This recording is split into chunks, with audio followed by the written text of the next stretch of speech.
Berarti ada 2 episode. Satu episode namanya episode, 2 episode namanya episode Romawi. Tapi yang nggak pernah diajarkan di sekolah, ada episode yang ketiga. Yang episode yang ketiga ini lebih lama daripada episode pertama dan kedua, lebih besar kekuasaan daripada episode pertama dan kedua, lebih indah dan lebih berpengaruh daripada episode pertama dan kedua. Kira-kira episode ketiga ini episode apa? Ya kalau nggak Islam kita nggak akan bahas. Cuma nggak ada nusantaranya di situ, jelas ya. Nah, Islam ya. Jadi episode yang ketiga adalah episode Islam. Nah, episode ini episode Islam. Bagaimana ceritanya? Nih ceritanya Ibu sekalian. Semuanya bermula pada tahun 1 Hijriah, atau kita kenal dengan tahun 622 Masehi. Maksudnya apa sih Masehi, Ustadz? Masehi itu artinya adalah tahun yang dihitung setelah lahirnya Al-Masih. Al-Masih. Boleh nggak Ustadz kita pakai tahun Masih? Boleh, nggak ada masalah, nggak dosa. Loh toh kita juga beriman pada Isa Al-Masih. Kita juga beriman pada Yesus Kristus. Sama nggak Ustadz Yesus Kristus dengan Isa Al-Masih? Sama. Bedanya cuma lafaz saja. Kalau Isa itu bahasa Arab, bahasa Ibraninya Isa, bahasa Yunaninya Jesus. Bahasa Arabnya Al-Masih, bahasa Ibraninya Mesias. Pemain bola paling hebat siapa? Nah itu Mesias artinya. Mesias. Mesias itu artinya juru selamat. Juru selamat sama kayak Al-Masih yang dijanjikan. Al-Masih yang dijanjikan Al-Masaha. Asal kata adalah yang diurapi. Bahasa Ibraninya Mesias, bahasa Arabnya Al-Masih, bahasa Yunaninya Kristos. Jelas maksud saya? Yang tidak boleh mengakui dia sebagai Tuhan, itu nggak boleh. Tapi kalau nama itu kadang-kadang beda-beda. Di Indonesia namanya Muhammad, di Malaysia namanya Muhammad, di Betawi namanya Mamat. Tapi sama nggak? Sama. Di Turki Mehmed, sama nggak? Sama. Di Cina Mo. Wah udah gitu aja Mo. Itu jadi apa? Jadi marga. Contoh misalnya kalau ada marganya Mo atau Ma, itu berarti Muslim. Contohnya Ma Sanbao yang di Indonesia terkenal dengan nama Cheng Ho. Itu artinya marganya Mo Muhammad atau Ma Muhammad. Jelas sampai di sini? Nah, saya cuma pengen ngasih tahu Yesus Kristus itu tidak salah karena dia Isa Al-Masih. Berarti Al-Masihi yang dihitung dengan Masehi artinya setelah kelahiran Isa Al-Masih atau Yesus Kristus. 1 Hijriah itu sama dengan 622 Masehi. Artinya 1 Hijriah itu diperingati kapan? Dulu para sahabat debat. Kita harus punya tanggalan sendiri. Kita harus punya tahun sendiri. Lalu para sahabat mengajukan, oke, kalau gitu saya mengajukan tahun kita dimulai dari kelahiran Nabi Muhammad. Yang lain bilang, enggak deh, nanti sama kayak orang-orang Nasrani dong. Ya sudah, kalau gitu tahun kita dimulai dari turunnya wahyu, nuzul Quran. Enggak deh. Kalau gitu ada apa? Semuanya debat. Akhirnya yang dipilih adalah pendapatnya Umar bin Khattab. Umar bin Khattab mengajukan ada satu momen yang sangat penting di dalam hidup kita, sekaligus di dalam agama kita. Momen itu bukan kelahiran Nabi, bukan juga nuzul Quran, tapi momennya adalah hijrah. Jelas ya? Dari Mekah ke maka namanya tahun Hijriah. 1 Hijriah 622 Masehi terjadi satu momen yang sangat penting di dalam Islam. Sebentar. Yaitu adalah momennya hijrahnya Rasul dari Mekah ke Madinah. Kemudian di Madinah beliau menegakkan sesuatu yang oleh para ulama-ulama disebut dengan Daulah Islam Nabawiyah. Saya jelaskan sebentar. Sorry lagi agak batuk sedikit. Nah jadi ini adalah Daulah Islam Nabawiyah, disebut dengan Daulah artinya adalah negara Islam yang terletak di daerah Madinah. Daulah Islam Nabawiyah Madinah, atau disebut dengan ya Madinah saja, atau Daulatul Rasul, terserah. Yang penting namanya adalah Daulah Islam Nabawiyah. Rasul menegakkan Islam yang berfungsi sebagai sebuah negara yang melindungi segenap umat Islam. Nah itu benderanya Ibu sekalian. Yang di bawah itu bendera Rasul ya. Jelas ya, bukan bendera ISIS ya. Yang bilang bendera ISIS berarti Anda anak buahnya abu-abu yang kemarin itu ya. Jelas ya. Bendera Rasul kemudian berdiri di situ. Bendera Rasul ada 2, karena Troyatu sallallahu alaihi wasallam saudah waliwauhu abyadha. Sesungguhnya panji Rasul berwarna hitam dan benderanya berwarna putih. Maka ketika Rasul menegakkan Islam di sana, lihat sebelah kiri Romawi, sebelah kanan Persia. Yang sebelah kanan usianya sudah 1173 tahun, yang sebelah kiri usianya sudah 650 tahun.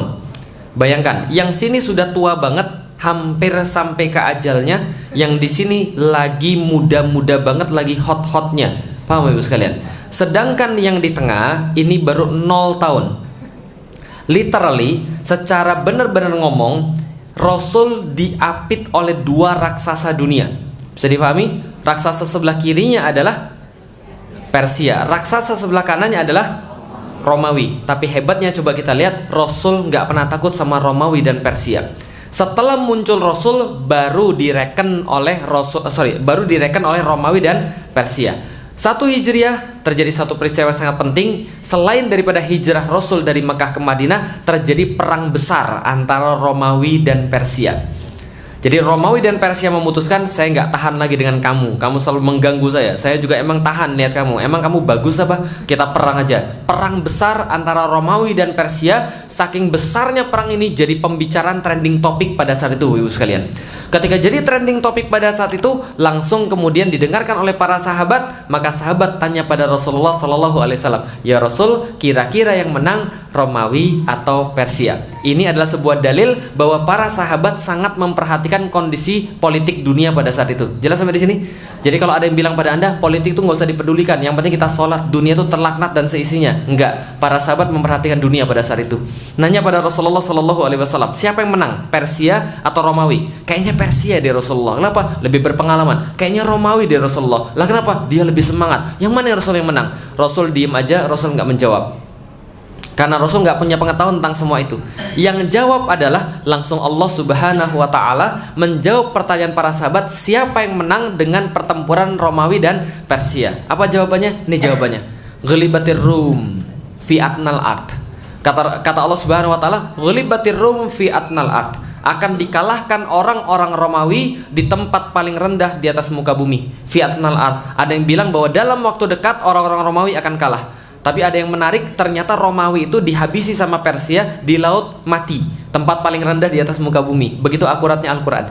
Jadi Gulibatir Rum fi atnal ard, akan dikalahkan orang-orang Romawi oleh orang-orang Persia fi atnal ard. Tapi tidak selesai sampai di sana. Perhatikan, wahum mim ba'di ghalabihim sayaghlibun fi bid'i sinin. Akan tetapi mereka setelah dikalahkan sayaghlibun, akan hidup kembali atau akan menang kembali melawan Persia setelah fi bid'i sinin. Perhatikan, fi bid'i sinin. Bid'i ini dalam bahasa Arab adalah hitungan antara 1 sampai 9. Jadi kata Allah, Romawi akan dikalahkan. Setelah dikalahkan Romawi, akan menang kembali mereka melawan Persia. Kata Allah, dalam waktu 1 sampai 9 tahun lagi. Jelas sampai di sini? Nggak mungkin lebih daripada itu. Kira-kira kalau Allah yang bilang betul atau betul? Betul. 7 tahun berselang daripada ayat ini turun. Ayat ini turun tahun 622. 7 tahun berselang daripada tahun itu, langsung kemudian ada satu kejadian yang sangat luar biasa. Tanpa diduga, tanpa diprediksi oleh siapapun, sebagaimana nggak ada orang yang prediksi Brazil kalah lawan Belgia, itu sekalian. Nggak ada yang prediksi sama sekali. Atau nggak ada yang prediksi Jerman kalah lawan siapa tuh? Korea Selatan gitu kan ya. Gak diprediksi semua. Tiba-tiba muncul satu pahlawan hebat di tengah-tengah orang-orang Romawi. Dia menyatukan seluruh kekuatan orang-orang Romawi, muncul menjadi pemimpin yang sangat luar biasa hebat. Dan kehebatan dia diakui oleh musuh-musuhnya. Dia ambil balik seluruh wilayah-wilayah yang pernah ditaklukkan oleh orang-orang Persia. Dia memenangkan pertempuran itu tanpa kemudian orang menyangka. Orang-orang mengenalnya sebagai The Great Heracles. The Great Heracles. Namanya Heraklius yang hebat, Heraklius yang agung. Heraklius dilukiskan membawa salib suci yang direbutnya kembali daripada orang-orang Persia, karena orang Persia pernah mengambil salib yang dianggap oleh mereka tempat penyaliban Yesus. Dibawa kembali salib suci ini, kemudian diarak pergi ke kota Yerusalem dengan arak-arakan yang sangat luar biasa, perayaan kemenangan yang hebat sekali. Setelah dia sampai ke Yerusalem, dia kemudian menancapkan salib suci ini di depan gereja Makam Kudus yang sampai sekarang masih ada di situ salibnya. Kemudian dia berdoa di bawah salib itu, dan dikisahkan oleh sebuah sejarawan, ketika dia selesai berdoa, ada seorang kemudian tentaranya ngasih, mohon maaf Paduka Raja, ini ada surat yang kami nggak ngerti sama sekali dalam bahasa Arab.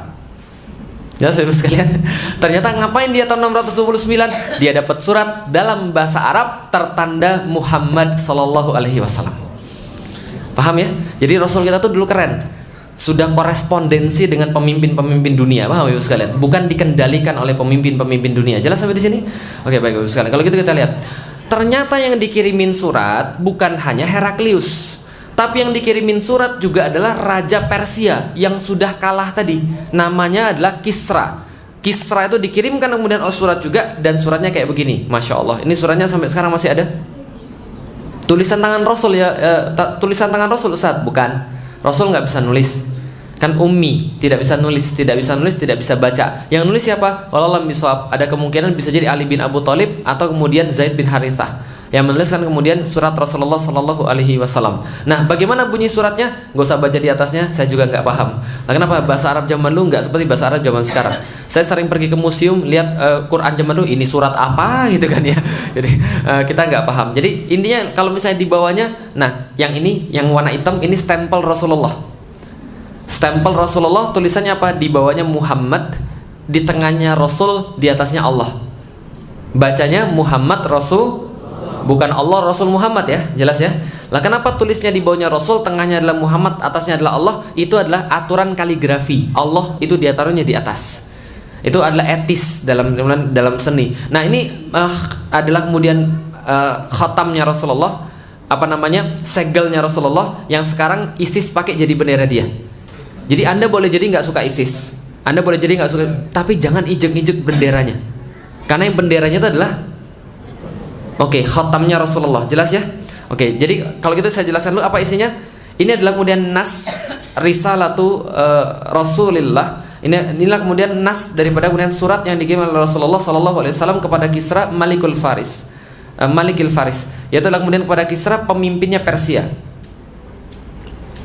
Bagaimana kemudian artinya? Nih, kita baca bareng-bareng. Bismillahirrahmanirrahim. Dengan nama Allah yang Maha Pengasih dan Maha Penyayang.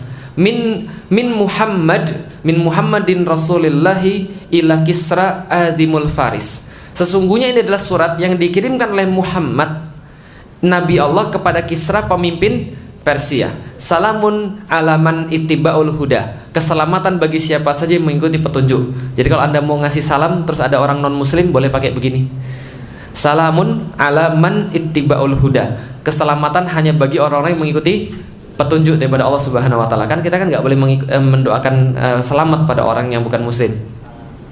Wa amana billahi wa rasulihi wasyhadu an la ilaha illallah. Maka engkau kami perintahkan untuk bersyahadat tidak ada Tuhan selain Allah, dan bahwa wahdah satu-satunya dia, la syarikalah, tidak ada yang seserikat dengan dia, wa anna Muhammadan abduhu wa rasuluhu wad'uka bidda'illah. Dan kami menyuruh engkau dengan dakwah daripada Allah Subhanahu wa taala. Fa inni ana Rasulullah sallallahu alaihi wasallam ilan nasi kafah. Dan saya adalah utusan yang diutus oleh Allah untuk seluruh manusia, liungzira man kana hayyan, untuk memperingatkan kepada siapapun yang masih hidup, wa yuhiqul qaul, dan membenarkan perkataan alal kafirin, terhadap orang-orang yang kafir. Yang paling penting yang di bawah ini. Nah, ini yang paling penting. Fa aslim taslam. Anda nggak baca yang atasnya nggak ada masalah. Yang paling penting yang di bawah. Fa aslim taslam. Kata Rasul, berislamlah Anda selamat. Fa aslim taslam. Fa in abaita, kalau engkau menolak saya, kalau engkau menolak untuk berislam, fa inna ismal majusi alaik, maka engkau menanggung seluruh dosa orang-orang Persia. Pertanyaan saya, ini surat rayuan atau surat ancaman? Surat peringatan atau surat ancaman? Dua-duanya, peringatan sekaligus ancaman. Dan ini suratnya ketika dapat sama kemudian didapat oleh Kisra Persia, langsung dirobek. Lah kenapa? Kurang ajar, kata dia. Lah kenapa kurang ajar? Bapak Ibu sekalian, namanya bawahan. Kalau ngirim surat kepada atasan, biasanya disebut atasannya dulu atau bawahnya dulu? Kepada Bapak yang terhormat, kepala bagian yang hebat sekali, tiada taranya, kegantengannya, terkenal seantero dunia, kan katanya. Dari saya, hambamu, bawahanmu yang sangat baik hati juga, kami mau minjem duit, kan gitu kan ya misalnya. Surat-surat kan begitu kan ya. Pertama disebutkan lu kepada siapa, dan lengkap dengan pangkat-pangkatnya untuk menghormati dia. Dari siapa yang sangat lemah ini, fakir, nggak punya apa-apa, baru tujuannya. Saya mau minta libur, misalnya gitu kan ya. Nah ini kemudian ini etika surat. Tapi ini sangat sekali nggak etika menurut orang-orang Persia. Lah kenapa? Yang dikirim itu namanya Syahansyah. Julukannya Syahansyah, raja di atas raja, Pak. Bayangkan, jadi dia tuh sudah raja di atas raja pula. Lalu kemudian dia tuh menaklukkan banyak tempat. Walaupun baru kalah tapi pasukannya masih banyak, masih luas kemudian seluruh wilayahnya. Tapi dikirim oleh min Muhammad, saya Muhammad, kepada Kisra. Itu dari kayak atasan pada bawahan, paham Ibu sekalian? Maka dia nggak mau langsung dirobek-robek. Setelah dirobek-robek, utusannya mau diancam bunuh. Utusannya Rasul mau diancam bunuh, utusannya lari, lalu kemudian bawa kuda, lalu kemudian lapor pada Rasulullah, ya Rasulullah, ini suratmu dirobek-robek sama Raja Persia.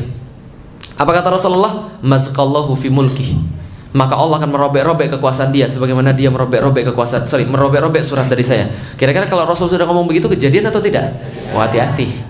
Enggak sampai 20 tahun ibu-ibu sekalian, enggak sampai 20 tahun seluruh wilayah 7,4 juta kilometer persegi itu masuk dalam wilayah Islam. Paham ibu sekalian? 7,4 juta kilometer masuk dalam wilayah Islam oleh satu orang pemuda namanya Sa'ad bin Abi Waqqas sama Khalid bin Walid. Itu ditaklukkan habis seluruh Persia. Jadi negara yang benar itu berkembang ibu sekalian. Itu baru benar kayak Islam pada waktu itu. Kalau negara kita kira-kira berkembang atau berkurang? Nah, itu contoh negara nggak serius, paham ibu sekalian? Saya nggak ngomong siapa-siapa gitu kan. Nah, lalu kemudian dikirim juga surat kepada Raja Romawi yang tadi saya bilang setelah dia berdoa di bawah salib tadi dia mendapatkan. Nah, ini surat buat dia. Aslim taslam, sama. Kalau kamu mau masuk Islam, taslam, kamu akan selamat. Ajroka bimarrotain, dan engkau akan diganjar oleh Allah dengan 2 kali ganjaran. Apa ganjaran duanya? 1 beriman pada Isa, 2 beriman pada Muhammad. Ayo masuk Islam. Kalau kamu tidak mau masuk Islam, maka sesungguhnya kamu akan tanggung dosa orang-orang Romawi. Ini peringatan atau ancaman? Peringatan atau ancaman? Dua-duanya. Tapi Raja Romawi Heraklius itu masih muda dan benar-benar berpendidikan. Enggak langsung dirobek. Dia bilang, ini dari siapa mas? Dari Muhammad. Muhammad itu siapa? Orang yang ngaku nabi di daerah Timur Tengah. Langsung dek dia. Lalu dia bilang, coba cari tahu tentang Muhammad. Karena dek langsung. Kenapa? Dia mempelajari kitab banyak sekali. Dia mempelajari kitab banyak sekali. Dia sangat dekat dengan orang Yahudi. Dia mempelajari banyak sekali tentang nabi-nabi akhir zaman. Jadi kalau zaman sekarang orang sering dengar pengajiannya Ustadz Zulkifli Muhammad Ali tentang akhir zaman gitu kan ya. Antum takut gak keluar rumah? Takut gitu kan, kayaknya ini mau kiamat ya sebentar lagi. Nah, zaman dulu pembahasannya bukan Ustadz Zulkifli, karena Ustadz Zulkifli belum ada. Nah, dulu pembahasannya tentang nabi akhir zaman. Jadi mereka sangat hafal tentang nabi. Langsung dek dipanggilkan, cariin saya orang Arab, saya mau tahu tentang siapa Muhammad. Maka kemudian dicarilah seluruh dicarilah di seluruh Yerusalem yang waktu itu namanya Ilia Capitolina. Jadi kapital Ilia. Ilia itu dicari seluruhnya orang-orang di situ, dan Anda bisa menemukan nanti kisah ini di dalam Sahih Bukhari di bab paling awal tentang bagaimana kemudian dicarinya orang ini dapat orang Arab, pas pula dapat tetangganya Rasulullah, pas pula keluarganya Rasulullah, pas pula bangsawan Quraisy namanya Abu Sufyan.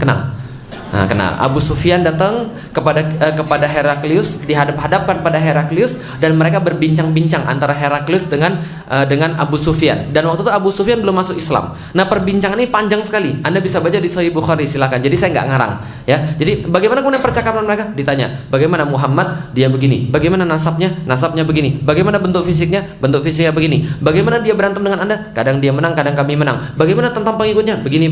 Bagaimana akhlaknya? Begini. Panjang banget. Setelah kemudian mendengarkan seluruh tentang itu, Heraklius terdiam. Kemudian dia bilang begini, orang ini nabi. Jelas? Orang ini nabi. Dan kalau andaikan Anda bilang itu semuanya benar, maka sebentar lagi kekuasaan orang ini akan sampai di depan kaki saya. Dan kalau saya ada di depan dia sekarang, maka saya akan ambil kakinya dan akan saya cium kakinya.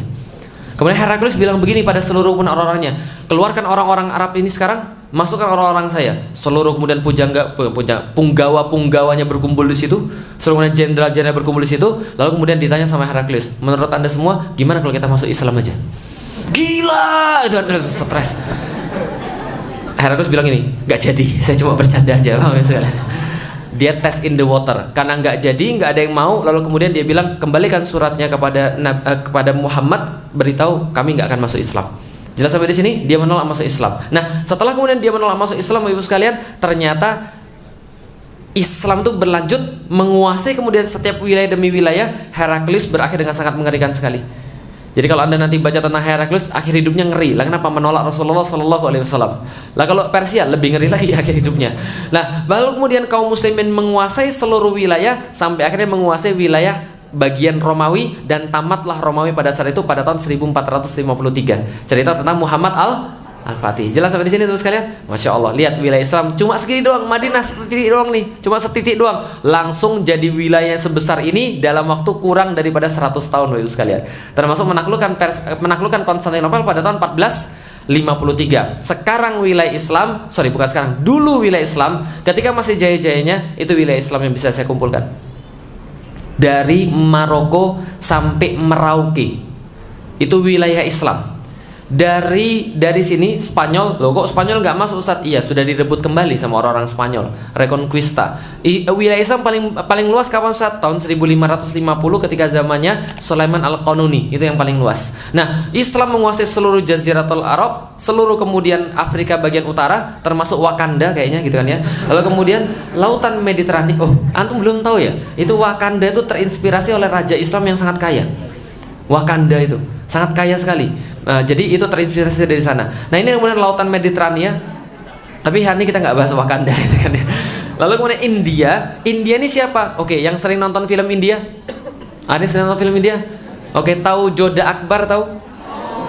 Joda Akbar tahu? Tahu. Akbar itu nama apa? Nama Islam atau nama India? Namanya Jalaluddin Muhammad Akbar. Jalaluddin Muhammad Akbar ini adalah cicit daripada Timur Lang. Timur Lang ini siapa? Keturunan Genghis Khan.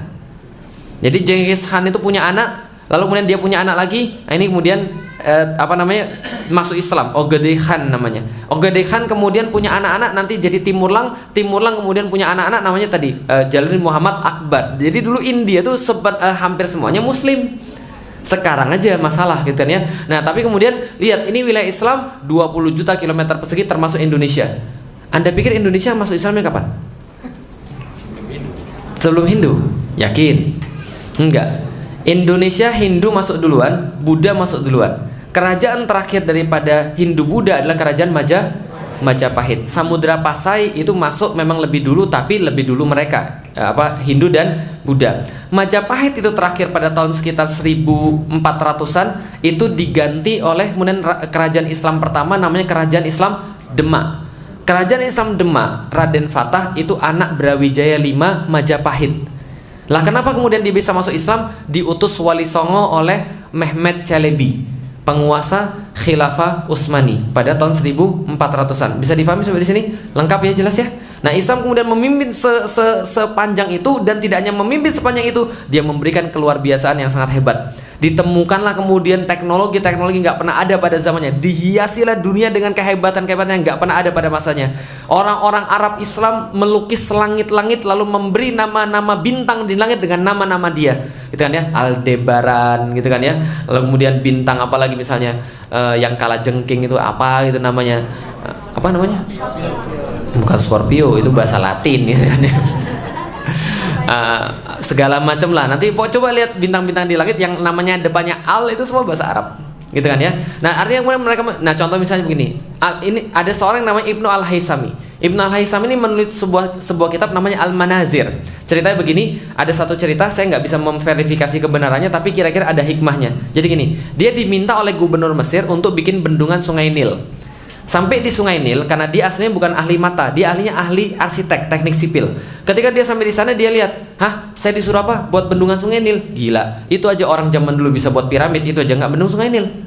Paham maksudnya? Yang bisa buat piramid aja nggak bendung Sungai Nil, berarti mereka nggak bisa bendung Sungai Nil. Apalagi saya nggak bisa. Langsung dia dipenjara. Di penjara yang kamarnya gelap itulah dia nggak bisa melihat apa-apa. Di satu waktu yang sangat terik sekali, dia bisa melihat satu gambar yang membuat dia sangat terpesona. Dia mempelajari tentang teori-teori pemantulan cahaya dan mata. Akhirnya dia menulis satu buku di dalam penjara itu, namanya Al-Manazir. Di dalam buku itulah dia menjelaskan teori refraksi, teori kemudian pantulan cahaya, sekaligus menciptakan sebuah alat yang namanya kumroh, yang sekarang kita kenal dengan nama kamera. Berarti yang hobi selfie, tolong ucapkan terima kasih pada Ibnu Al-Haisami. Makasih, gitu kan ya, karena dia sudah menciptakan seperti itu. Nah, jadi kumroh tuh cara kerja seperti apa? Jadi gini, kalau ada ruangan gelap, lalu kemudian ada satu titik kecil, dia bisa kemudian memantulkan apa yang terjadi di luar masuk ke dalam. Kalau dibalik jadi proyektor yang dalam gelap yang memantulkan keluar. Bisa difahami Bapak sekalian? Kalau nggak difahami, nasib, berarti Anda pasti tidur pas pelajaran fisika gitu ya. Dia menjelaskan tentang mata, dan dia menjelaskan tentang operasi katarak. Siapa namanya? Ibnu Al-Haisami. Dunia mengenal lagi daripada peradaban episode ketiga ini. Ada yang namanya Abu Qasim Al-Zahrawi, dikenal oleh orang-orang barat dengan nama Al-Bukasis. Dia menulis tentang satu kitab namanya At-Tasrif, tentang dasar-dasar ilmu bedah. dan dia adalah orang yang pertama kali membedah orang, dan dalam buku itu dia menulis 72 alat-alat bedah yang sampai sekarang masih dipakai. Dan kalau Anda mau pergi ke museum di Turki, ada museum tentang alat-alat kesehatan Abu Qasim Al-Zahrawi. Inilah kemudian orang yang berikutnya. Siapa lagi kita kenal? Kota-kota hebat, gitu kan ya, kota seperti misalnya di Mesir, kota-kota Istanbul. Ngomong-ngomong Bapak Ibu sekalian, ketika Eropa lagi nggak pernah mandi dan mereka banyak penyakit gara-gara nggak pernah mandi, Anda tahu pada abad-abad gelap tahun 1300-an, tahun 1400-an di Prancis itu sepertiga penduduk mati gara-gara wabah pes. Nah, kenapa wabah pes? Nggak pernah mandi. Namanya the Black Death. Coba googling di Yahoo ya, the Black Death gitu kan ya, kematian hitam. Itu banyak sekali memakan nyawa orang. Kenapa? Gara-gara nggak pernah mandi. Pernah pakai parfum? Parfum asli ada tulisan di bawah botolnya, Eau de Toilette. Oh, nggak pernah berarti kere ini pasti kita nih. Yang nggak kere yang saya tanya ya. Eau de Toilette pernah lihat? Nanti kalau besok-besok main ke mall kita lihat-lihat aja kan, nggak bayar. Jadi sombong banget sih Ustaz ini. Eau de Toilette artinya adalah eau de toilet bacanya. Eau atau eau de itu artinya air, toilet ya toilet. Kenapa namanya air toilet? Karena di zaman dulu di Perancis itu mereka nggak peduli tentang sanitasi. Jadi kalau mereka mohon maaf lagi pergi buang air besar, di rumahnya itu disediakan satu kotak, lalu kemudian dikasih kemudian semacam kayak bak kosong, di atasnya dikasih papan, dilobangin. Kadang-kadang lubangnya satu, lubangnya dua, biar bisa bareng-bareng. Wah, Ibu sekalian. Nah, jadi kadang-kadang gitu. Nah, setelah itu kemudian mereka buang di situ, mereka biarkan, dan kadang-kadang mereka buang di tengah jalan. Ini serius, Anda boleh baca. Ini serius. Ini namanya the dark age bagi mereka. Di saat itu di Istanbul sudah ada 50 hammam, tempat permandian umum.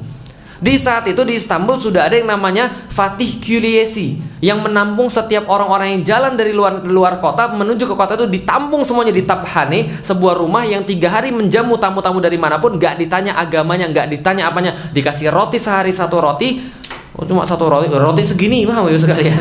Kasih 1 roti 1 hari dan uang jajan untuk tinggal supaya mereka nggak mati, bisa dipahami. Dan itu pun nggak laku itu Taphanenya. Lah kenapa? Karena ketika mereka masuk ke Istanbul, mereka sudah dicegat sama orang-orang Istanbul asli. Mah ke rumah saya saja, ke rumah saya saja. Saya mau ikramud duyuf, saya mau memuliakan para tamu. Ini yang terjadi di sana. Mereka mandi 50 tempat pemandian umum, tempat pencucian umum juga ada, perpustakaan nggak usah tanya. Di saat Eropa kegelapan. Paham sampai di sini Ibu sekalian? Episode ketiga ini ngerinya kayak apa? Dan luar biasa lagi adalah teman-teman sekalian, mereka membuat barang-barang yang nggak pernah ada pada sebelumnya. Ini di daerah kota Andalusia.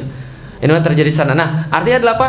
Islam menampakkan keagungan yang luar biasa. Pada satu titik di dunia, orang pernah mengenal Islam itu sebagai puncak peradaban dunia. Sampai sekarang masih ada surat daripada Raja Inggris yang meminta pada khalifah di Turki untuk menyekolahkan anaknya di situ. Tolonglah Pak, anak saya ini mungkin nggak pintar, tapi tolong jalur khusus Pak. Wah, Ibu sekalian, ini pernah terjadi dan suratnya masih ada sampai sekarang Ibu sekalian. Mereka menyekolahkan anaknya kemudian di tempat-tempat Islami. Mereka belajar bahasa Arab. Fibonacci itu belajarnya dari orang-orang Arab, dari orang-orang yang berbahasa Arab. Maka dia kemudian menelurkan teori-teori. Copernicus, Galileo Galilei, itu dari teori-teori Islam. Jadi kalau Anda sekarang ngomong kemudian flat earth, telat antum, Bapak Ibu sekalian. Bumi itu datar, telat. Zaman dulu yang kemudian menginspirasi bumi itu bulat, orang-orang Muslim. Kenapa? Karena mereka mengamati sudah sampai luar angkasa. Jangankan bumi, luar angkasa jadi amati, bisa difahami Ibu sekalian. Jelas sampai di sini? Oke. Tapi kalau misalnya masih meyakini flat earth, boleh nggak Ustaz? Ya boleh, cuma lucu aja, paham Ibu sekalian. Jadi kira-kira nggak dosa, cuma lucu aja. Nah, dengan Islam yang sama, pada satu titik Islam menampakkan sedemikian hebatnya, sedemikian luar biasanya peradaban mereka. Tapi di satu titik lain, orang ketika dengar Islam jauh beda seperti yang zaman dulu. Orang zaman sekarang dengar Islam seperti apa? Nih yang didengar. Islam yang kepikir adalah teroris. Bapak Ibu sekalian, jadi ini yang kepikir teroris. Contoh misalnya, pernah nonton Hollywood? Pernah nonton Hollywood? Sering. Pernah nonton film Taken 2? Pernah. Apa kemudian awalnya? Allahu Akbar, Allahu Akbar. Ada azan. Setelah itu, gua akan bunuh dia. Ya gitu kan ya. Semuanya diidentikan dengan Islam itu teroris.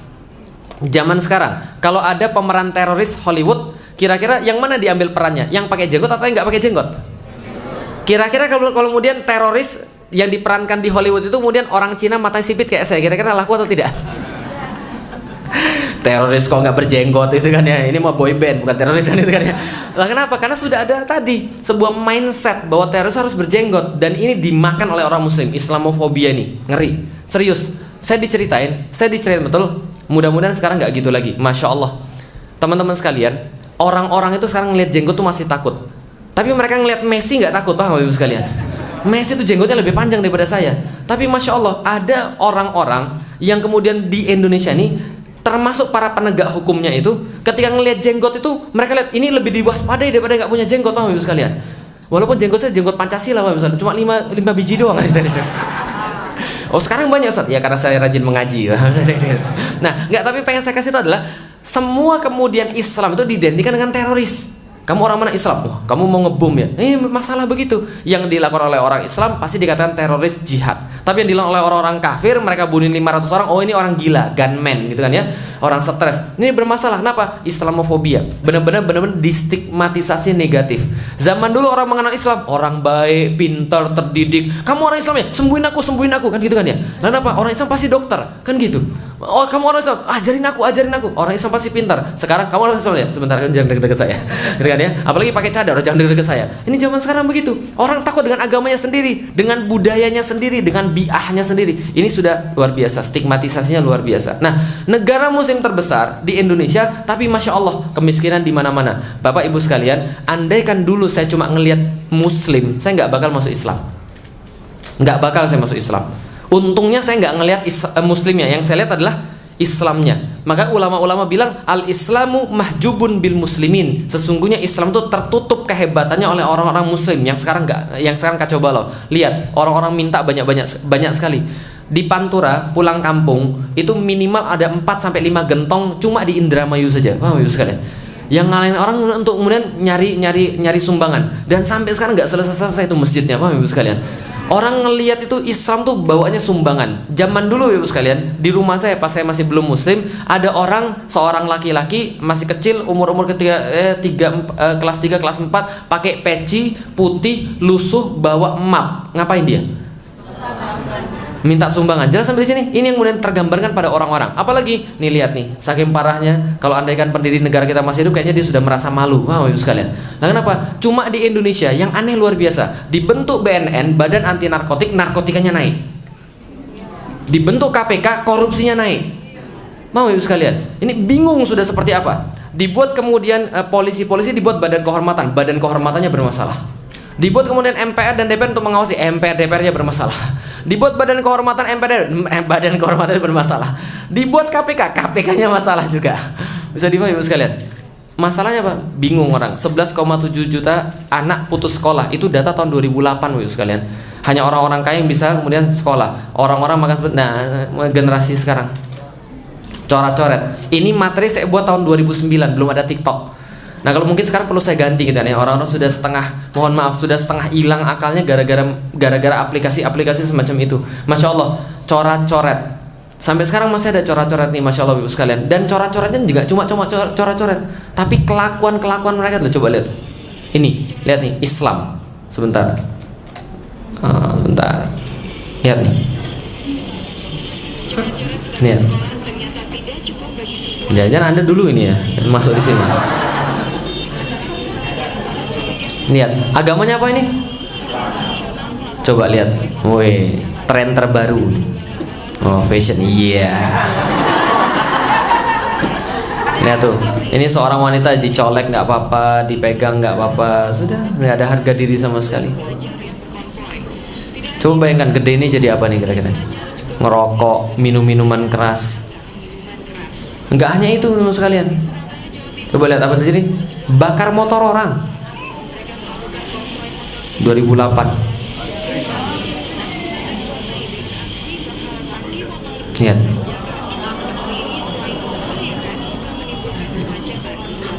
Agamanya apa nih Bapak sekalian?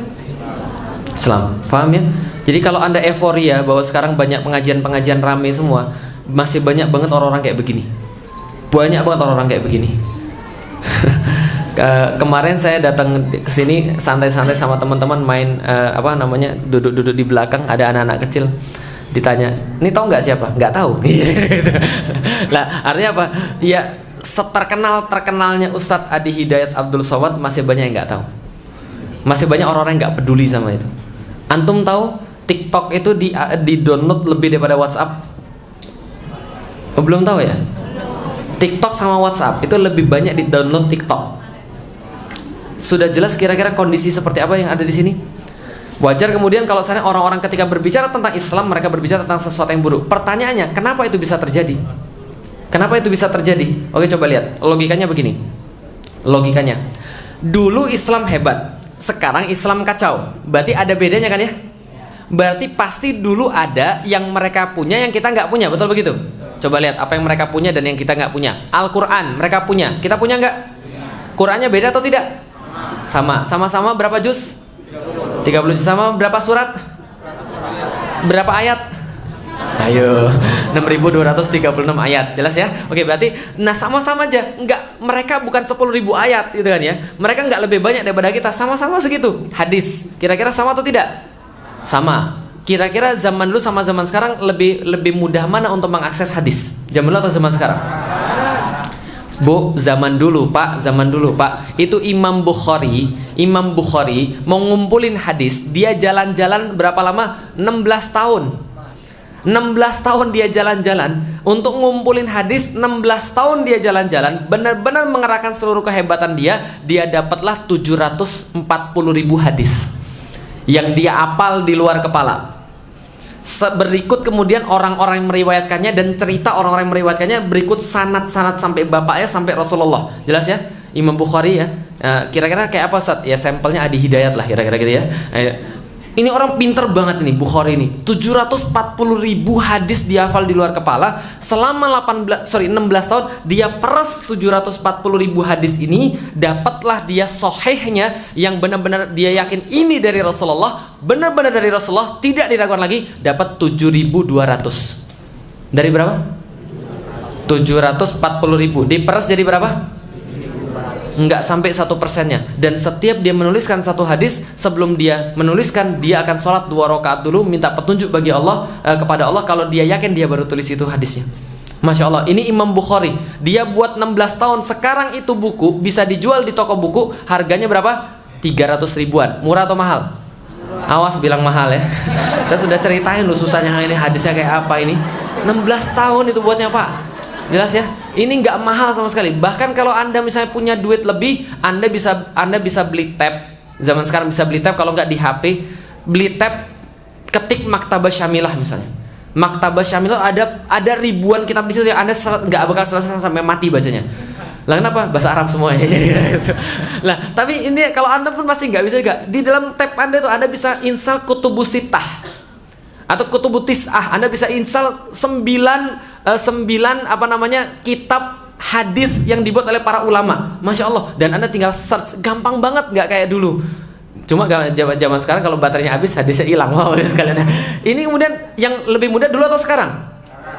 Pertanyaannya, kenapa kita masih nggak bisa seperti mereka? Loh, berarti ada yang salah ini. Mereka lebih pintar Ustaz? Enggak juga. Bisa dipahami Ibu sekalian. Arab sudah saya tunjukin zaman dulu, ada nggak yang pengen? Sumber daya Arab tuh nol Ibu sekalian. Mereka cuma jago ngafal saja, tapi mereka nggak ada yang lain, berantem melulu, nggak ada sumber daya. Tapi ketika datang Islam baru mereka hebat. Tapi kita Islam juga nggak? Kita juga Islam, harusnya kita bisa. Nah, pertanyaannya apa? Oke, kalau gitu kita cari. Inilah yang kemudian saya katakan, dulu mereka punya 3 pilar yang mereka senantiasa terapkan. Ini yang membuat jadi kayak tadi. Jadi sejarah yang kita lihat episode ketiga. Oke, pilarnya apa saja? Yang pertama individu, yang kedua masyarakat, yang ketiga negara. Jelas sampai di sini? Oh Ustaz, nggak boleh bahas negara Ustaz, nanti dikira subversif, nanti dikira anti NKRI, anti Pancasila. Bapak Ibu sekalian, tugas saya membaca sejarah lalu menyampaikan kepada Anda sejarah. Anda mau percaya atau tidak, silahkan. Anda mau ngecek sejarahnya, sampai sekarang masih bisa Anda baca. Itu cuma tugas saya, menyampaikan sejarah. Oke? Yang pertama individu, yang kedua masyarakat, yang ketiga negara. Oke, yang pertama individu, ketakwaan individu. Yang paling nyata kelihatan di dalam Islam adalah ketika orang masuk Islam, secara individu dia berubah total sebagaimana orang nggak tahu sebelumnya. Betul begitu? Coba lihat Umar bin Khattab sebelum masuk Islam dengan sesudah masuk Islam, berubah total atau tidak? Berubah total. Sifatnya masih keras, cuma pemanfaatan kerasnya itu berubah total.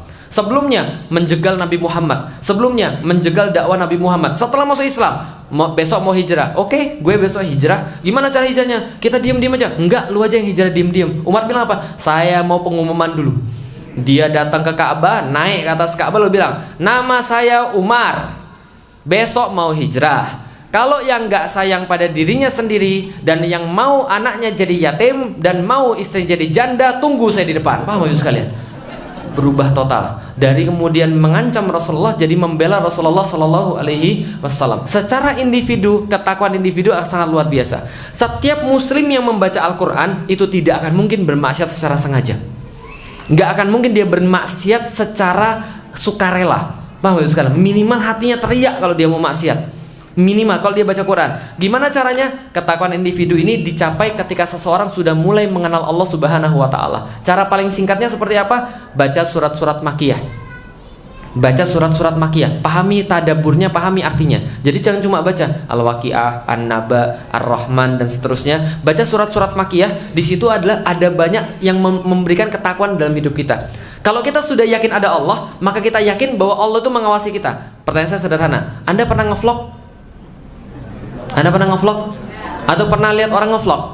Kalau Anda pernah ngevlog, Anda akan tahu sendiri, Anda baru bangun, Anda nggak akan mungkin mau Anda dilihat oleh orang. Minimal, tapi ada Ustaz orang yang kemudian uwal-uwalan Ustaz, itu pencitraan, dia uwal-uwalan, paham Ibu sekalian? Tapi dalam kondisi paling buruk dia nggak akan mau dilihat. Kenapa? Manusia akan mau dilihat oleh orang lain dalam kondisi yang terbaik. Jelas sampai di sini? Pernah nggak ada orang nonton film porno terus kemudian di vlog? Ada nggak? Nggak ada kan ya? Kenapa? Karena dia merasa diawasi. Orang yang merasa diawasi akan senantiasa hati-hati.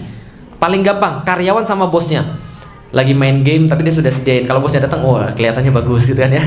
Maka harus diawasi terus, betul Ibu sekalian. Nah, kalau Anda merasa diawasi CCTV aja Anda nggak banyak bergerak. Contoh misalnya, ada orang-orang penceramah kalau sudah ada kamera di depan dia sulit ngomong. Lah kenapa? Hati-hati ngomongnya. Kalau nanti salah ngomong, gawat gitu kan ya, bisa dipermasalahkan. Nah, kalau ada CCTV, kalau ada kamera, ini akan direkam. Kalau orang memahami akidah yang benar, Allah senantiasa ngelihat, jangankan kamera, Allah rekam saya kok. Jangankan kemudian cuma kamera, cuma di dunia, Allah mempertanggungjawabkan semua yang saya katakan. Maka apa yang saya katakan, jangankan antum mau rekam, antum mau sebarkan, terserah. Allah kemudian mencatat omongan saya. Bisa dipahami Ibu sekalian? Orang yang kemudian berada dalam akidah Islam, dia merasa diawasi oleh Allah. Maka ketika dia diawasi oleh Allah, dia nggak banyak bermaksiat. Contoh misalnya, suatu waktu Rasulullah Shallallahu Alaihi Wasallam mengatakan ada seseorang yang sangat luar biasa ketakwaan individunya, walaupun nggak dilihat oleh orang lain. Jadi gini, seorang laki-laki beli tanah pada seorang laki-laki yang lain. Ternyata setelah dia beli, dia mau nanam di tanah itu, pas dia gali dapat emas. Emasnya bukan 1-2, selantak 2 lantak emas. Jelas sampai di sini, emas banyak sekali. Setelah dia dapat emas, kalau ada yang dapat emas, kira-kira gimana? Kira-kira gimana? Dia ambil, lalu dia bawakan kepada yang jual. Dia bilang, mohon maaf akhi, yang saya beli kemarin itu adalah tanah, saya nggak beli emas. Karena itu ini saya dapat emas, maka ini tidak ada dalam akad kita. Sekarang saya balikin emasnya kepada kamu. Apa kata yang jual? Mohon maaf akhi, yang saya jual kemarin itu tanah berikut isi-isinya. Berarti ini emas bukan punya saya. Oh, cap ini juga bukan punya saya, ini juga bukan punya saya. Akhirnya diserahkan kepada hakim. Hakim kemudian memanfaatkan ini untuk kepentingan umum. Jelas Bapak Ibu sekalian, sama-sama nggak mau emas. Bayangkan itu terjadi pada masa sekarang. Jangankan emas di dalam tanah, yang di luar aja hilang, Bapak Ibu sekalian. Jelas ya, ini ketakwaan individu. Orang yang bertakwa itu, Masya Allah Bapak Ibu sekalian, jangankan urusan apapun, yang ada jadi nggak mau, apalagi wasiat bapak ibunya. Nggak akan jadi masalah kalau anak-anak bertakwa, insya Allah. Cuma anak-anak yang nggak bertakwa, bapak ibunya meninggal, yang pertama diributkan adalah warisan. Kalau bertakwa, ngapain kemudian? Saya selalu ajari pada anak-anak saya gini, sesuatu itu mendekat kamu ke Allah atau tidak? Kamu tidak dibeliin mainan, kamu nggak pernah ribut. Beliin mainan, kalian ribut, mainannya Abi ambil. Jelas Bapak Ibu sekalian? Artinya apa? Sesuatu itu mendekatkan pada Allah atau tidak? Kalau orang sudah kemudian benar-benar sudah akidahnya benar pada Allah, maka secara individual dia terjaga daripada berbuat maksiat secara sengaja dan sukarela. Paham Bapak Ibu sekalian? Nah, ini kalau kemudian orang paham tentang katakan individu, dia sholat, dia baca Quran, dia tahajud, maka ketika orang lain tidur, dia berdiri sendiri menghadapkan ridho Allah, maka dia akan senantiasa Allahu Akbar, Allah lihat saya. Mau bermaksiat, sebentar. Mau buka film porno, ya Allah, kalau saya nanti mati buka ini gimana? Felixio mati buka film porno. Yang saya nggak peduli dengan Anda. Yang saudara bilang apa? Anak saya, buset, bapak saya mati ngeliat film porno. Lagi tiktokan mati gitu. Gak usah. Kalau Anda benar-benar tahu Allah itu dalam, Anda kenal Allah, Anda akan benar-benar sulit untuk bermaksiat. Kalaupun bermaksiat, Anda pasti akan merasa sangat bersalah banget. Gitu kan ya? Lah kenapa? Karena Anda benar-benar sudah kemudian ditanamkan akidah Islam. Ketakwaan individu ini pilar yang pertama. Tapi kalau orang-orang cuma takwa secara individu, Allah tahu Anda itu lemah. Makanya kemudian Rasul katakan, innama yakulu dzi'bu minal ghanami qasiyah. Sesungguhnya serigala itu cuma memakan domba-domba yang sendirian. Paham maksudnya? Serigala itu ibaratnya maksiat. Maksiat milik orang yang sendirian. Coba lihat saja, orang-orang sendiri itu biasanya maksiat.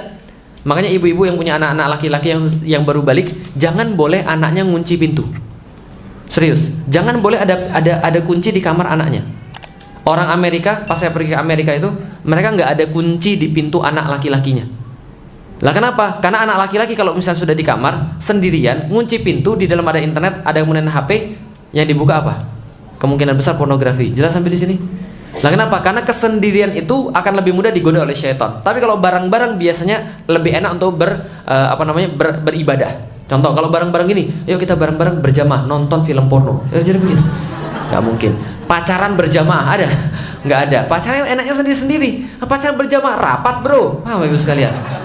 Bukan pacaran itu. Nah maka kemaksiatan itu enaknya kalau sendiri. Tapi berjamaah enaknya itu beribadah. Maka gimana cara yang kedua? Nah ini masyarakat yang peduli. Ini pilar yang kedua. Jadi kata Rasulullah Sallallahu Alaihi Wasallam, sesungguhnya ibarat daripada orang-orang yang menaati Allah itu seperti menaiki kapal. Kalau kapal itu ada yang di atas, ada yang di bawah, kata Rasulullah. Maka kalau yang di bawah mau ngambil air, dia naik ke atas, menimba air, lalu balik lagi ke bawah. Tapi yang lama-lama, kata Rasulullah, yang bawah bilang, sulit bro, masa naik turun, naik turun, naik turun. Ini nanti mereka juga bosan kali lihat kita. Gini aja, kita bolongin aja kapalnya.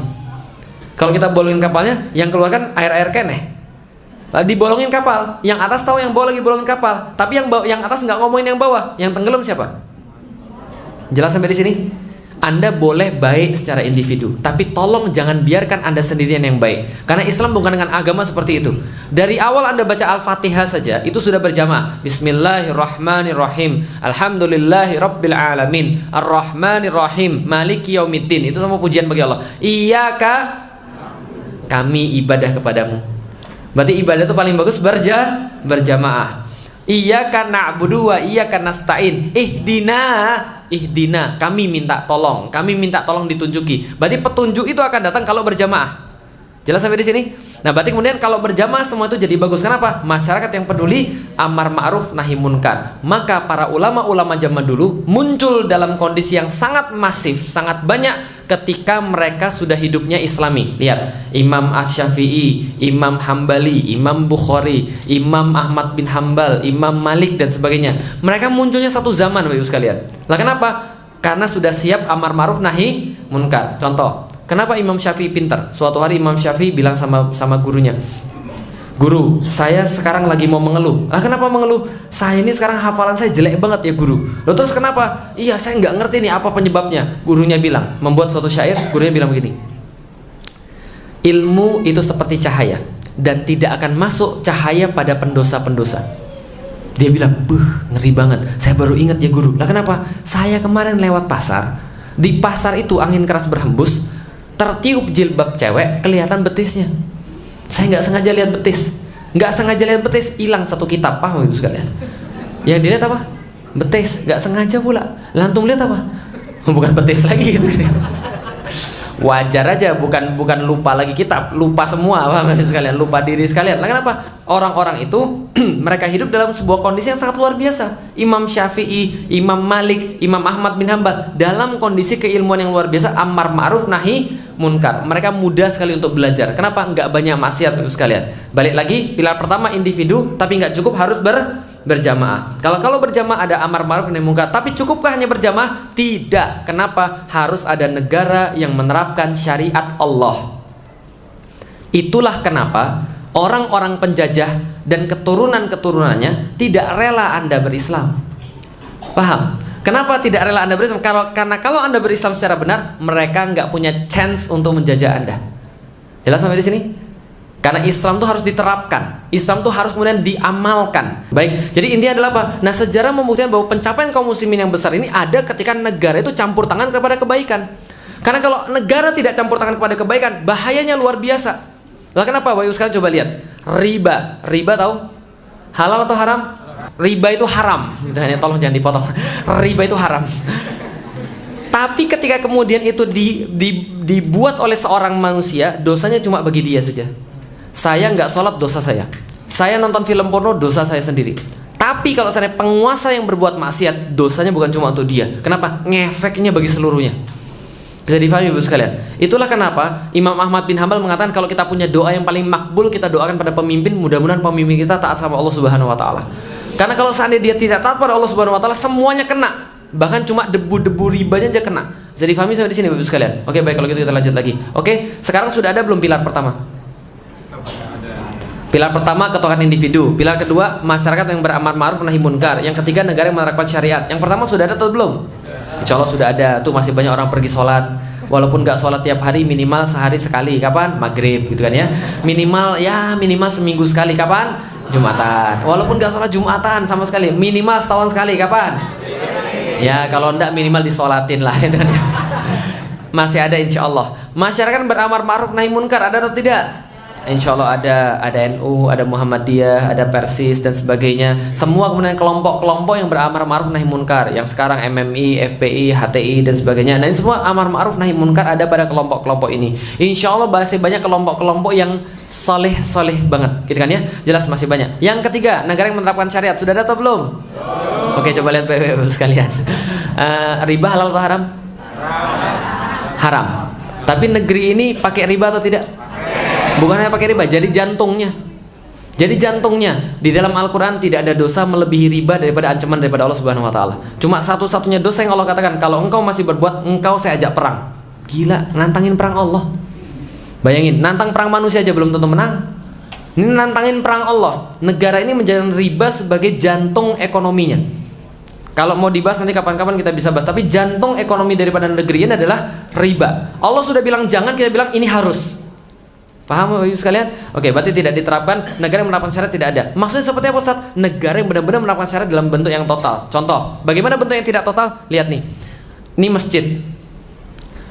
Pernah masuk ke masjid ibu-ibu sekalian, mendapati ada cewek di masjid pakai baju tank top, celananya hot pants. Pernah nggak? Pernah. Ini pasti orang stres pasti orangnya. Yang lain pernah? Saya nggak pernah. Setres perempuan yang pernah saya temui gitu kan ya, yang paling seksi sekalipun bajunya duluan masuk masjid itu, masya Allah dia tutup auratnya, dia pakai sarung, dia pakai kerudungan gitu kan ya. Pas saya tanya kenapa mbak, ngeri Ustaz, lah kenapa, kualat nanti dikutuk jadi kodok saya gitu. Paham ya sekalian? Separah-parahnya orang masuk masjid dia masih merasa ini ada Allah di sini, paham ya sekalian? Suatu waktu saya ngisi di kajian-kajian di perbankan dulu pas masih saya belum dituduh sebagai anti NKRI, anti Pancasila gitu ya. Ngisi di perbankan suatu waktu, terus di kantor itu pas kita mau sholat pas bulan Ramadan itu ada perempuan tergopo-gopo datang. Bajunya seksi banget, masya Allah. Kok Ustaz lihat sih, kelihatan orangnya lagi sufu vakum gitu kan ya, kelihatan. Lalu kemudian ketika dia buru-buru pakai mukena, setelah dia pakai mukena, terus kemudian dia sholat. Setelah dia sholat, kemudian selesai sholat, temennya iseng banget, bilang dia begini, loh kok kamu pakai mukena sih tadi? Loh emang kenapa? Ini kan menghadap Allah, paham ya sekalian? Tapi setelah dia sholat dia buka lagi, kenapa? Karena dia merasa Allah coba lihat dia pas lagi. Paham ya sekalian? Sama kayak orang-orang di negeri ini. Orang-orang di negeri ini merasa Allah cuma lihat dia di masjid doang. Ketika dia masuk masjid, dia bilang kita harus meniru kepemimpinan Rasulullah Sallallahu Alaihi Wasallam. Kita harus meniru Abu Bakar As-Siddiq, harus meniru kemudian siapa lagi, Umar bin Khattab, harus meniru Utsman bin Affan, Ali bin Abi Thalib. Lip service. Tapi dia kemudian ketika di luar seolah-olah nggak ada Allah. Jangan pakai agama di dalam politik. Dalam memilih pemimpin nggak boleh pakai agama. Kalau anda pakai agama, anda anti keberagaman. Paham ibu sekalian? Ini namanya negara sekuler. Negara yang kemudian membuang agama jauh-jauh dan dia cuma merasa Allah cuma ada di masjid. Bisa dipahami? Ini pemikiran asli hati-hati. Ini memang hati-hati sekali. Kenapa? Karena cuma menaruh Islam di tempat satu titik, sementara yang lain tidak. Ya tempat yang lain lebih tinggi ayat konstitusi daripada ayat-ayat Allah. Ya sudah, nanti kalau mati nggak usah ditalkin. Paham ibu sekalian? Bacain aja ayat konstitusi gitu ya, biar kapok gitu kan ya. Nah, ini menjadi problem. Karena kenapa? Karena gini, kalau orang sudah menempatkan ada yang lebih tinggi daripada Allah, akidahnya bermasalah. Sekali lagi, kalau ada orang yang menempatkan ada sesuatu yang lebih tinggi daripada Allah, akidahnya bermasalah. Kemarin ketika kemudian kejadian, saya termasuk yang protes, bukan masalah 200 daftar itu, bukan. Tapi kata-katanya itu loh. Sesuatu dakwah Islam harus sesuai dengan Pancasila. Bro, setahu saya Pancasila itu diambil dari Islam, bukan sebaliknya. Kalaupun harus ada yang disesuaikan dengan Islam, Pancasila itu sesuai dengan Islam. Jangan dibalik, Islam harus sesuai dengan Pancasila. Bisa dipahami ibu sekalian. Nah, lalu dia Felix anti Pancasila, capek deh gitu kan ya. Sama orang kayak gitu kadang-kadang saya pengen begini. Sini kamu datang ke sini sebentar. Bukan mau dipukul, enggak. Kita diskusi aja. Saya pengen ngajak mereka debat tentang masalah Pancasila. Kita lihat pengetahuan siapa lebih baik. Sombong banget Ustaz? Enggak, itu bukan sombong, takabur, paham Bapak sekalian? Enggak, itu kekesalan seorang hati. Kekesalan seorang saja. Jadi enggak, maksud saya gini, maksud saya adalah ini kemudian saya bilang tadi. Artinya ketika kemudian dia kemudian di masjid taat sama Allah, tapi begitu kemudian dia keluar daripada masjid, begitu di ruang sidang dia pakai aturan-aturan selain Allah. Bisa dipahami Bapak sekalian? Split personality. Gitu lah. Nah, maka kemudian sekarang sudah diterapkan belum? Belum diterapkan Islam. Artinya, ketika kita sekarang berdiri ibarat ada 3 pilar Islam, cuma ada 2, kita mau menegakkan Islam. Gimana jadinya? Jomplang, jatuh. Oke, kalau gitu kita lihat. Seberapa penting negara? Sorry, ini fontnya agak sedikit aneh karena berubah ketika ini laptop belum disesuaikan. Ini kemudian perkataan Utsman bin Affan. Innallaha la yaza'u bil Qur'an ma la yaza'u innallaha la yaza'u bis sultan ma la yaza'u bil Qur'an. Allah akan menghilangkan kemaksiatan-kemaksiatan menggunakan tangan penguasa, maksiat-maksiat yang tidak bisa dihilangkan dengan Al-Qur'an. Jelas sampai di sini? Karena Al-Qur'an sendiri mengatakan ada orang-orang tipe-tipe dibacaan Quran malah makin kafir. Ada nggak coba? Bacaan Al-Quran malah tambah kafir. Wa idza tutla alaihi ayatuna walla mustakbiran ka'allam yasma'aha ka'anna fi uzunaihi waqra. Ada orang dibacaan Al-Quran berkata, "Allah, kamu tuh ngomong aja," berpaling seolah-olah sombongnya minta ampun. Ada yang ketika dibacaan Al-Quran, "Hadza asatirul awwalin," ini cuma dokumen sejarah. Ada model-model begini. Bisa difahami Ibu sekalian. Sehingga orang-orang kayak begini nggak bisa disadarkan dengan Al-Quran. Bagaimana disadarkannya? Dengan menggunakan tangan penguasa. Bisa difahami Ibu sekalian, penguasa. Contoh misalnya, setidaknya di Jakarta, alhamdulillah lah, tinggal ditiru ke tempat yang lain untuk punya penguasa yang menerapkan Al-Quran. Nah, sekarang sudah menerapkan Al-Quran belum? Ya, nanti insya Allah kita bareng-bareng untuk mendorong supaya mendapatkan Al-Quran, gitu kan ya? Oke, baik. Yang berikutnya teman sekalian, sesungguhnya dunia itu agama itu dan kekuasaan seperti saudara kembar. Dunia lagi. Agama atau din itu adalah asasnya. Ad-dinu usun wa sultanu harisun, dan penguasa itu adalah seperti haris, penjaganya. Kalau ada asas, ada dasar, tidak ada penjaganya, kayak rumah tanpa atap. Gimana kalau rumah tanpa atap?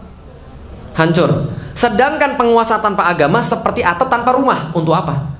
Bapak Ibu sekalian, akan hilang semuanya, akan hancur semuanya. Nah, maka agama dan kekuasaan itu seperti saudara kembar. Untuk apa kemudian kita nyampein sekarang semua ini? Harus Anda pahami, ketakwaan individu sudah ada, amar ma'ruf sudah ada, yang ketiga yang belum ada cuma apa? Negara yang menerapkan syariat Allah. Dan itu yang insya Allah akan kita senantiasa perjuangkan secara istiqomah. Baik, terima kasih.